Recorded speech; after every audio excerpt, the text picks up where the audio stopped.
Good morning, ladies and gentlemen, and welcome to the meeting of the Staffordshire Leaders Board today, Thursday the 7th of March, in the Oak Room, Staffordshire County Council. First item on the agenda is apologies for absence. Mr. Eberle, do we have any apologies for absence? Thank you, Chair. Tony Johnson.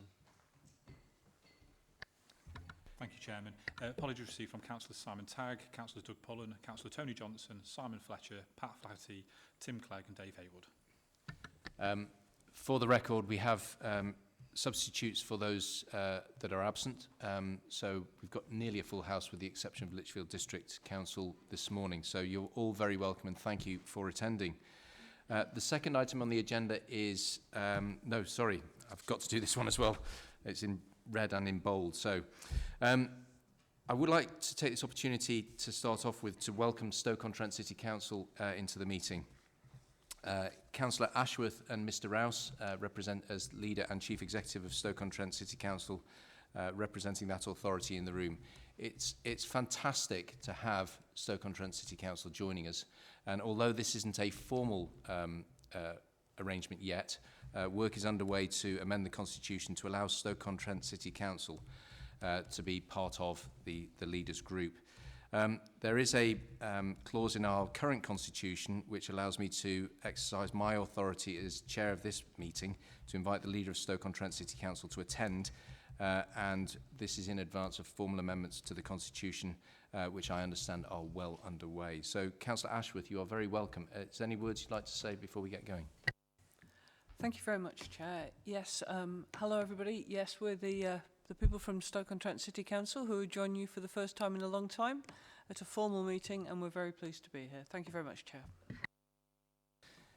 Thank you. I think the opportunities that we have as a collective group of councils across Stoke-on-Trent and Staffordshire and with our district and borough colleagues to ask the government for control of things like the skills agenda as it applies to us, rather than having it determined by Whitehall is where we're at with this. It also creates opportunities to improve transport infrastructure across the county and the city so we can better connect our citizens, and with Stoke-on-Trent City Council in the room, in conjunction with our districts and borough council partners in the north, we can start to make arrangements for a more integrated transport arrangement there as well as other parts of the county. So there are many opportunities to go at as a result of Stoke-on-Trent City Council's arrival.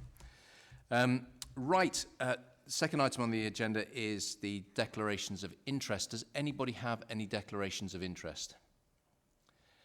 For the record, nobody is indicating. Agenda item number 3 are the minutes of the previous meeting. Some time ago, in fact about a year ago, so it's been a while, you haven't missed much. We've got those minutes and you've had the opportunity to look through them. For those people that were there, can I have your approval to say that they're a correct record of that meeting? Yep, I've got nods going around the room, which is brilliant. So that's the minutes of the previous meeting done and dusted. Any comments from anybody? No, nobody indicating. Right, agenda item number 4 is the update. Welcome to the first public meeting of the Leaders Board for 2024.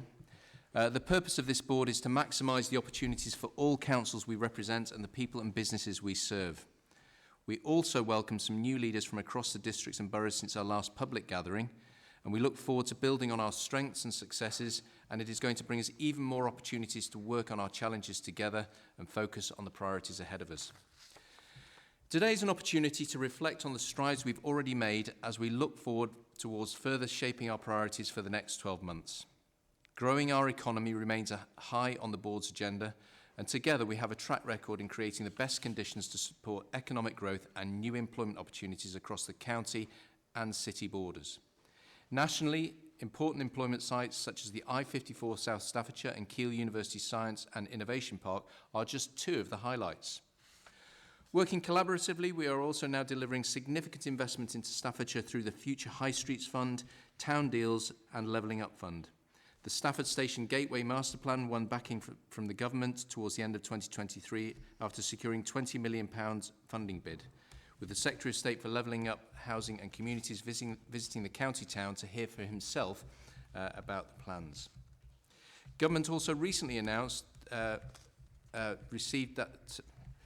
Staffordshire will receive nearly £286 million from the Local Transport Fund for 25-26 over 7 years to help with improved routes within towns, suburbs and cities, boost connectivity between areas and improve everyday local journeys for people, and that particularly relevant with Stoke in the room, just reflecting on that.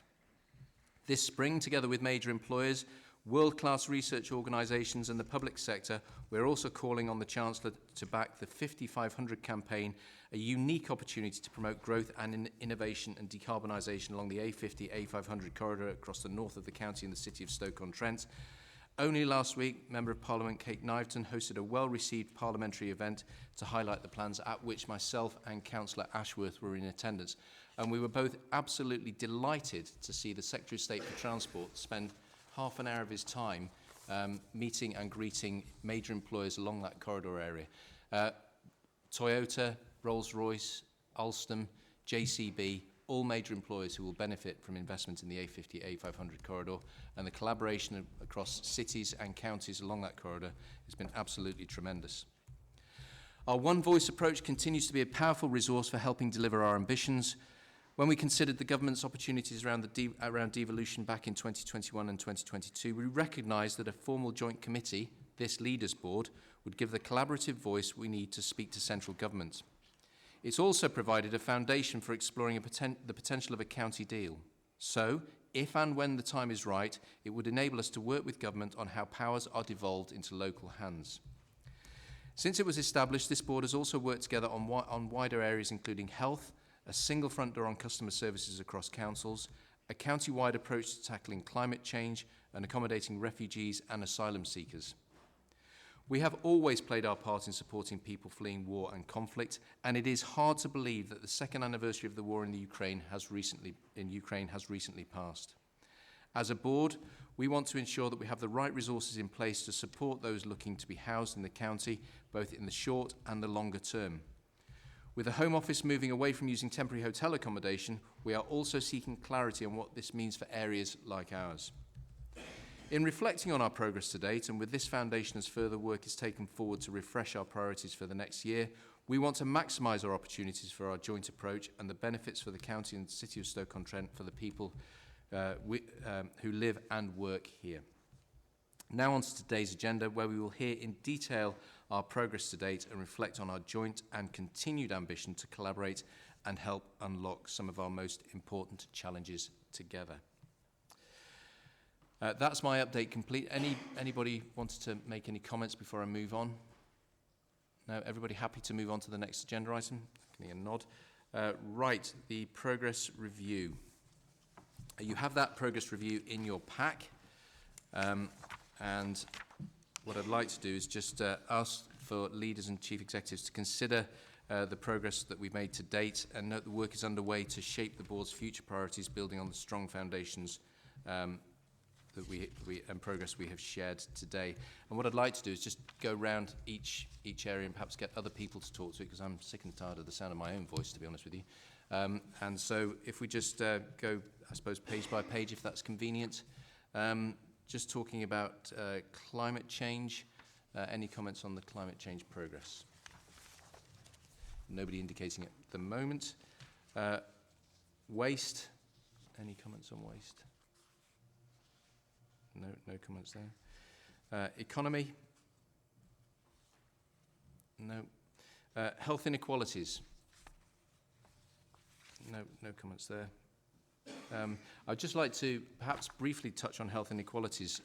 For those people that aren't aware, there is I think most of the leaders around the table get invited to this thing. There is something called the Integrated Care Partnership, which myself, Councillor Ashworth and Mr. Pearson, David Pearson, are co-chairs of that.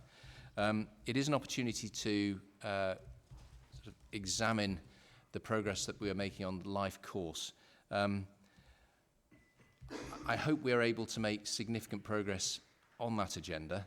It does feel sometimes a little bit slow, and I don't know if anybody's got any comments on that. And I know that, Mr. Rouse, you're a member of the Integrated Care Board, which deals with the more sort of executive functions of that.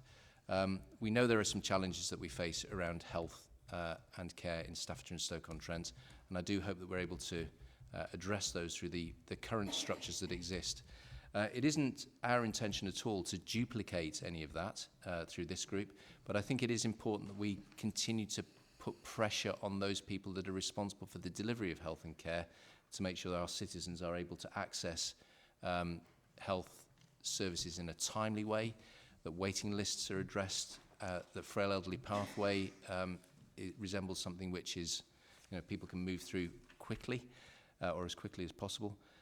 So, Mr. Rouse, I don't know if you've got any comments you'd just like to make on the health issue, seeing as you are the closest to it through the Integrated Care Board. Yeah, thank you. The Integrated Care Board is now pretty much 2 years in its existence.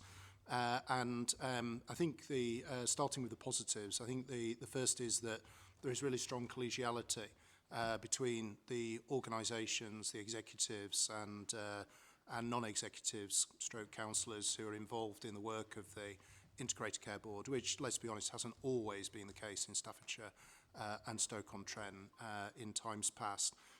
So that at least is a positive foundation on which to build.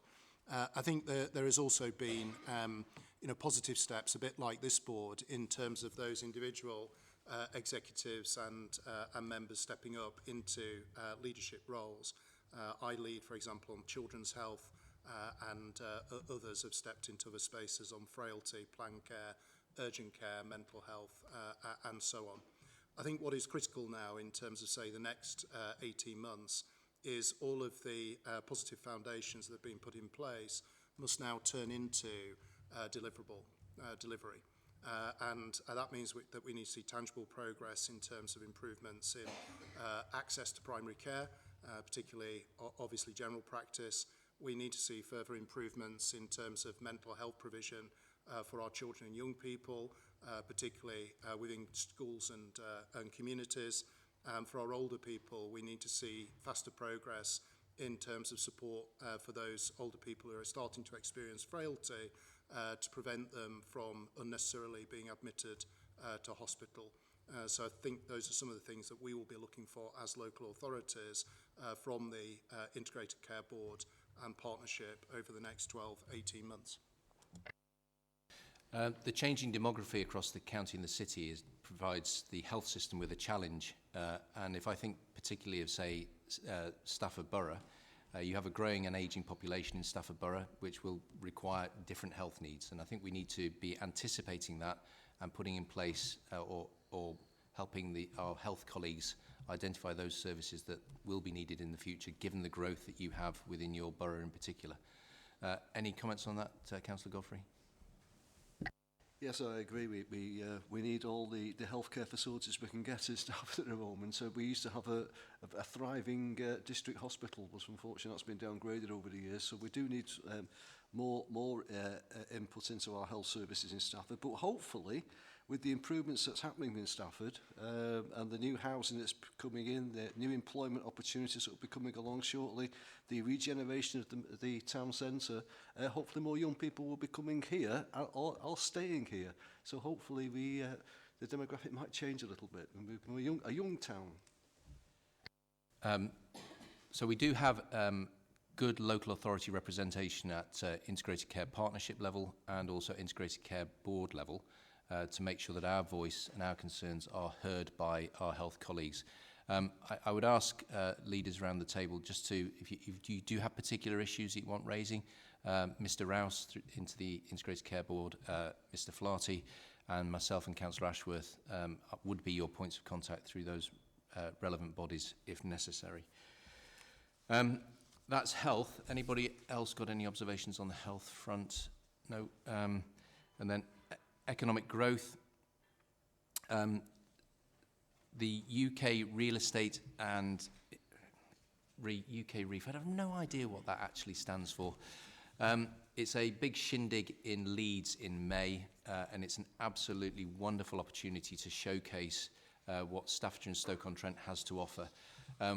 Last year we went with a brochure. That brochure had a couple of pages dedicated to each district and borough, so that we could say to potential investors, this is what we've got to offer. I think Stoke, you will be in attendance at UK REEF this time round. And so I would ask that everybody you know, collaborates on this to make sure we've got the best offer. I want to be able to go to Leeds and be able to say to people, this is what we've got. Come and invest your money in this area because 1, we're well connected. 2, we've got the land. 3, we've got the brains. What's not to like? Councillor Godfrey. Thank you very much, Chair. Couldn't agree more. We've got to sell ourselves. We have a lot of advantages in Staffordshire, and certainly Stafford Borough. There's not many places that have 2 exits and entrances on the M6. On the West Coast Main Line, talking about the M50 corridor just down the road, an hour from 4 international airports. We really have a lot going for us. We've got to go out there and sell ourselves. We've got a good story to tell. Councillor Gledhill. Thanks, Chair. Yes, we've got our 17.1 million levelling up bid motoring ahead in Leek. We're really pleased with the progress we're making on that. We're going to have a revitalised leisure centre, markets, and our fantastic building called the Nicholson Memorial, which is the county cooperate with us on the library. We've got a real once-in-a-lifetime opportunity to regenerate through this money, and we're taking full advantage of it. First spades going into the ground. Actually, I don't think they're going into the ground. I think they're going into the roof on the market very, very soon, and lots of developments coming. We're really pleased that we've got it, and we are going to make it happen. I know elsewhere there are some issues over some levelling up bids, but we want ours to succeed, and it will. I know that colleagues around the table are particularly busy with some of these bids. Tamworth Borough Council, I know you've got a lot going on at the moment. Any comments on the work that you've got going on at the moment, Councillor Jay? Yeah, thank you, Chair. Yeah, we're really pleased with progress. We're on track to deliver as per the original project spec, which is fantastic given it was incepted sort of 5 years ago. And that, we believe, will have a domino effect across the town. So there are other projects that will come off the back of the Future High Street Fund work. And we'll be in attendance at the UK Reef, if that's how you say it, to sell Tamworth as well, because there's a lot of opportunities for businesses and developers to come and spend their money in Tamworth. So we're really excited about that. Councillor Godfrey? Thank you, Chair. I think it's important to say that we've done very well with various grants. Future High Street Fund, Levelling Up Fund, we've got 20 million for the Gateway project to get that started. 2 major purchases in the town centre, the Old Court department store and the Guildhall shopping centre, both been purchased by the Borough Council, and will be made ready for developers to come in and regenerate the town centre. But I think it's important to mention that these things don't happen by themselves. They happen with hard work from officers who put years, literally in some cases, in to put these bids together and then have to follow them through. Once the money's been delivered, it's not a case of here's the money, crack on with it, happy days. You've got to work with this and you've got to make it work, and they are working so hard for certainly our office at Stafford Borough, and I'm sure it's the case at the county, for making this place a good place.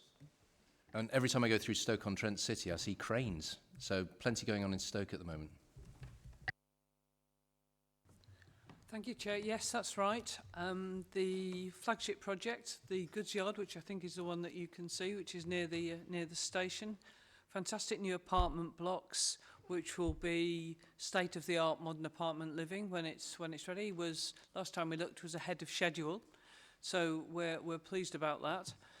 Other work is developing, which I think you'll find interesting, around the Spode site, which is not a good throwaway from the goods yard.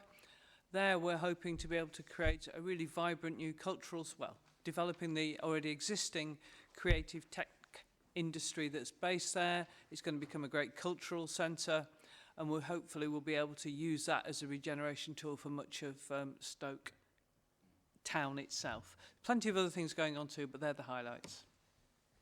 I think what we can all see is we've got a lot to offer when we go up to Leeds in May as a team.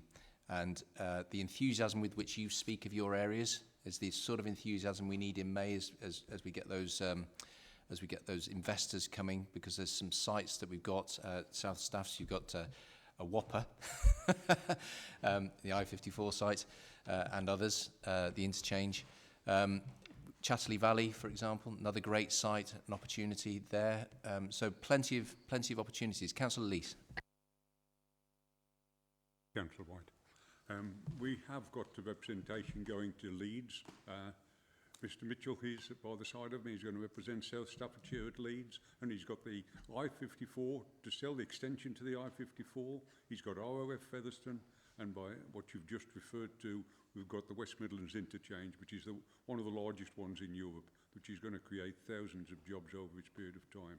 We're looking on, just in the next few years, up to 2,000 jobs could be created. Thank you. And of course, the much publicised and heralded A50, A500 corridor project, I think it's worth just reiterating what I said earlier about that and the, how well received that was in government. I know the Department for Levelling Up have seen the business case. The Chief Executive of Levelling Up has read it in detail, and I've spoken to him about it. So we are making really good progress with this. There is, however, another issue which we do need to just slightly touch on, and that is what HS2 looks like in the future.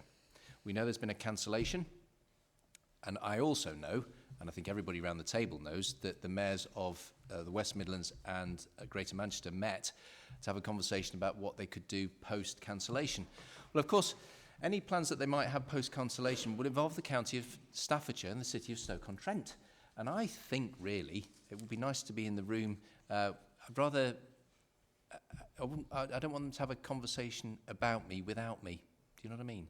So we have written to the mayors of both the West Midlands and Greater Manchester to say, if you've got any plans that involve Staffordshire and Stoke-on-Trent, then you really do need to be coming into our room and having a chat with us. Okay? So that's economic growth. Some really good news across the board there. The next is the Staffordshire Strategic Migration Partnership. Mr. O'Brien, you've been very heavily involved in this, and I'd just be grateful for an update for the public meeting, if that's possible, please. Thank you, Chairman. I think the most important thing to say is that in relation to, I think, the second bullet point on the list, we do indeed have the Home Office and Serco attending our next informal meeting of the board, which I think is really good progress and actually is a sign of the strength of this partnership. It's a very young partnership. We've only been up and running for over a year. And I think it's great that we can have that interest from government and Whitehall. Thank you, Chairman. Anybody want to add anything to Mr. O'Brien's comments about migration? No. Thank you for all your efforts on that, Mr. O'Brien. I know you've been heavily involved and showing great leadership on that subject, and we are grateful for that. We Are Staffordshire is part of the brand work that we're doing and will be obviously showcased in UK Reef in Leeds. Sustainability and climate change. Councillor Tagg's not here today. We've not got any comments on that. Single front doors led by Lichfield, and we don't have representation from Lichfield today, but I know that Mr. Fletcher is Chief Executive of Lichfield District Council, is working on that. And then just, empowering our communities, just skip over that for a moment. The cost of living issue is something that I know is dear to the hearts of many people around the table. We are aware that, we're all aware because it was in the news on yesterday, that the Chancellor is extending the Household Support Fund for 6 months, but we're minded that to do some work to reflect across Staffordshire and Stoke-on-Trent about what we can do together to assist beyond the lifespan of the Household Support Fund, and that work will be starting very shortly.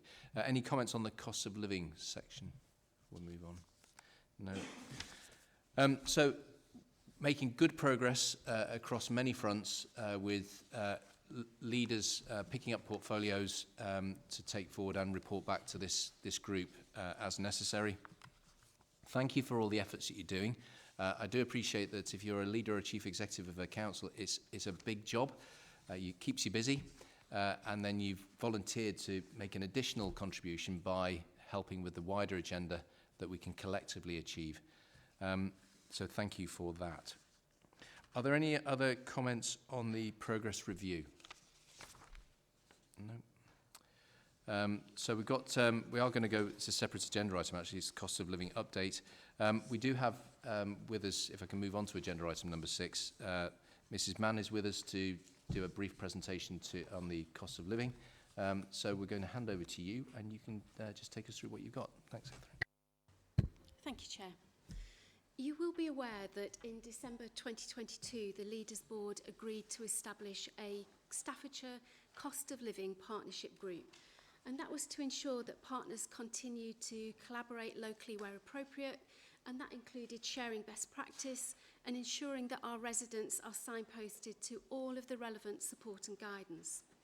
Since that group was established, we've met quarterly to share information and best practice.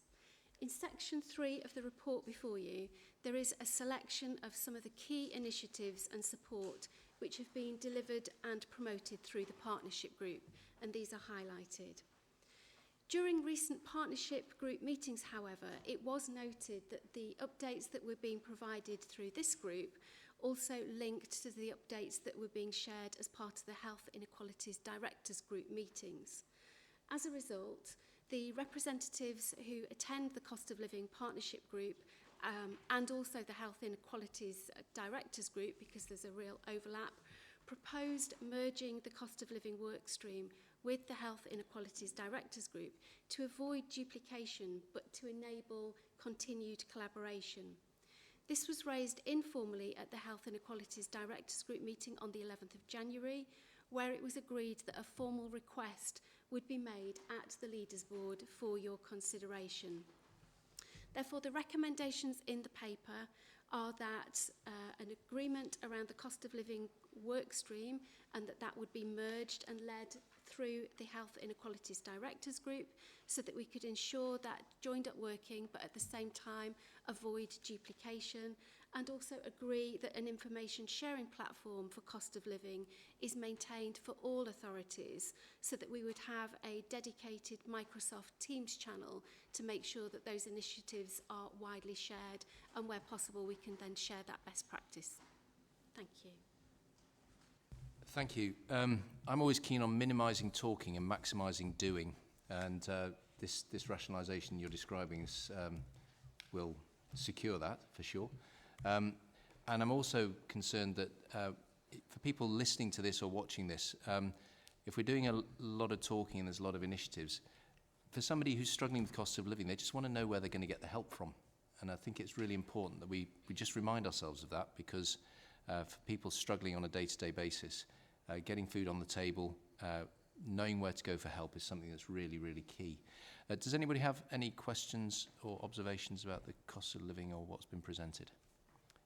Mr. Rouse. Just to add, the Integrated Care Board has a health inequalities group as well, and so it's probably a question probably to Mrs. Mann about how those two are going to work together so we don't duplicate effort, but also to observe that that group and the ICB has quite a large amount of money. I think it's something like £8 million to spend on health, tackling health inequalities that can't be spent on anything else. It's effectively ring-fenced, and whether we feel we've got enough influence in terms of the way that that resource is being spent within the county and the city. Thank you. I think there are some overlaps as well with the Health Inequalities Directors Board and people that, again, attend the ICB. So I think it's going to be really important, if it is agreed that it's formalised through the Health Inequalities Directors Board, that we look for then those opportunities to share information between the two, so again, to avoid that duplication. One of the sources of cost of living challenges is having to pay bills for heating. And could you just, because I don't know, could you just explain to me how you liaise with the Warmer Homes group? Because some people who perhaps have homes that are cold and could do with insulating, their pressures might be eased by having their homes insulated. So is your group linking up with that? And if it's not, could it? We've not got a formal link with that group, but there's an informal connection, and I think a lot of the work that the districts and boroughs that have been doing are linked directly with the Warmer Homes Fund, but I can ensure that that link is strengthened. Anybody else? Any observations for Mrs. Mann or talking to the agenda item? Councillor Jay. Thank you. Obviously great to see the Staffordshire-wide work being done. Just wanted to call out a couple of things locally in Tamworth. So we've got a lot of third parties that support with cost of living in Tamworth. We've now got a scheme where it puts all that information into one place for residents. That's new. And we've also done a council tax reduction scheme for the lowest earners as well. So in Tamworth, we're focused on the most vulnerable as well from a local perspective. That's really helpful, and I'm aware that Cannock had done something similar. I don't know who else has. And you've got a community interest company in Tamworth, which is particularly notable. What's the name of the gentleman who runs it? Recently got an award for his efforts. Deputy Lieutenant Lee Bates. Yeah, I've met Lee Bates many times, and he's absolutely tremendous driver of the agenda in that area. Anybody else? Any other comments? No. Right. In that case, if there's no further comments on agenda items, ladies and gentlemen, I think. We need to approve the recommendation. Oh, sorry. How can you soar with the eagles when you're stuck with a turkey like me? So we've got the recommendations which Mr. Tradewell's just reminded we need to approve. So we've got two recommendations there. Can I have your indications to approve, please? All those in favour? Any against? For the record, that is unanimous. Thank you. Well done. Yeah. Right. With that, ladies and gentlemen, that concludes the meeting. Thank you very much indeed for your time, and I look forward to seeing you again soon. Thank you.